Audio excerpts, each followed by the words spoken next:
નમસ્કાર વિદ્યાર્થી મિત્રો, શું તમે ધોરણ 6 હિન્દીના પુનરાવર્તન માટે તૈયાર છો?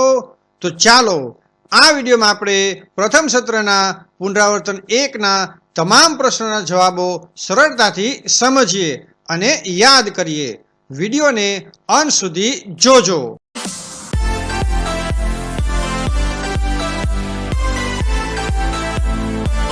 प्रश्न नंबर 1, निम्नलिखित रिक्त स्थानों को कोष्टक में से सही शब्द चुनकर वाक्य पूर्ण कीजिए. तो અહીંયા આપણને કેટલીક ખાલી જગ્યા આપેલી છે અને કાઉન્સમાં કેટલાક શબ્દો આપેલા છે, તેમાંથી આપણે યોગ્ય શબ્દ પસંદ કરી અને ખાલી જગ્યા પૂરવાની છે. નંબર 1, सब लड़के अपने अपने घर जा सकते हैं. नंबर 2, रमेश को बुखार था इसलिए वह स्कूल नहीं गया. नंबर 3, मीना और जेमिनी बाजार जा रहे थे. नंबर 4, मैंने बिच्छू को दलदल से बाहर निकाला. नंबर 5, शिकारी हिरनी को अस्पताल ले गया. प्रश्न नंबर 2, प्रश्नों के उत्तर लिखिए. नंबर 1, आपने किन किन कहानियों का पठन किया है? तो અહીંયા તમે જે વાર્તા વાંચી હોય તેનું અહીંયા નામ લખવાનું રહેશે. મેં લખ્યું છે, मैंने दयालु शिकारी, एक था बिच्छू और खरगोश और कछुए की कहानियों का पठन किया है. नंबर 2, अपनी पढ़ी हुई कहानी को अपने शब्दों में लिखिए. तो અહીંયા खरगोश और कछुए की कहानी જે મેં વાંચી હતી તેને અહીંયા મેં લખેલી છે, તે તમે વાંચી જજો અને તમારી નોટમાં લખી લેજો. નંબર 3, शिकारी ने हिरनी को कैसे बचाया?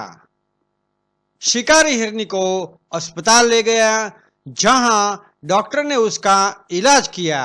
हिरनी के ठीक होने के बाद शिकारी हिरनी को जंगल में छोड़ आया. नंबर 4, प्रगति, न्याय और मानव धर्म के लिए हमारा क्या कर्तव्य है? तो जवाब लखीशु, हमारा कर्तव्य यह है कि हम सभी प्राणियों की रक्षा करें, उनके प्रति दया दिखाए और सबके साथ न्याय करें. नंबर 5, नन्ही बतख का स्वभाव कैसा था? नन्ही बतख का स्वभाव बहुत शांत और विनम्र था. वह हमेशा सबका भला करती थी. प्रश्न नंबर 3, निम्नलिखित वर्णों से शुरू करके 5-5 शब्द बनाइए और वाक्य में प्रयोग कीजिए. तो पहलू छे च. च परथी आपणे 5 शब्द छे, चरखा, चांद, चोर, चमचा અને ચપ્પલ. અને તેના પરથી આપણે વાક્ય બનાવ્યું છે, ગાંધીજી ચરખા ચલાતે थे. ચાંદ પરથી रात में चांद चमकता है. चोर परथी पुलिस ने चोर को पकड़ा. चमचा परथी मुझे चमचा दो. અને લાસ્ટમાં ચપ્પલ પરથી मैंने नई चप्पल खरीदी. બીજું છે ક્ષ.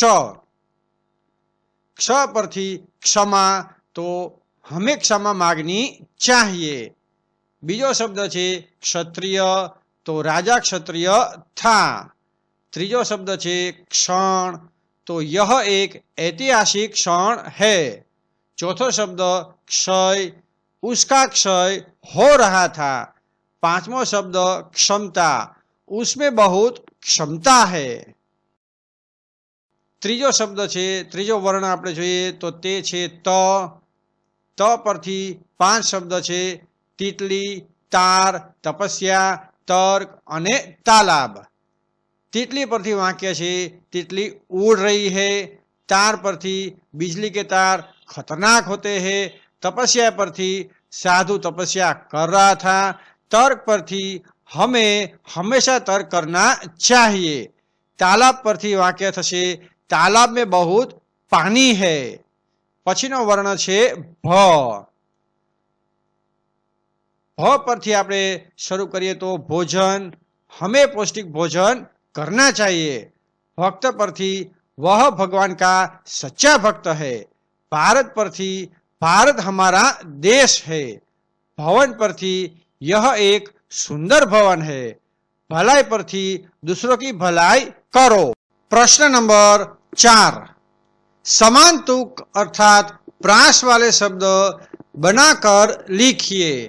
तो शुरू करिए सामाजिक। सामाजिकનું આપણે લખીશું પ્રામાણિક, પછી છે માનવતા, માનવતાનું લખીશું દાનવતા, પછી છે ભલાઈ, ભલાઈનું લખીશું ધુલાઈ, પછી છે ગભરાહટ, ગભરાહટનું લખીશું બળબડાહટ। તો આ રીતે રાઇમિંગ વર્ડ્સ એટલે કે સમાન પ્રાસવાળા શબ્દો તમારે અહીંયા લખવાના છે। હવે જોઈએ प्रश्न नंबर 5, गिनती को शब्दों में और शब्दों को अंकों में लिखिए।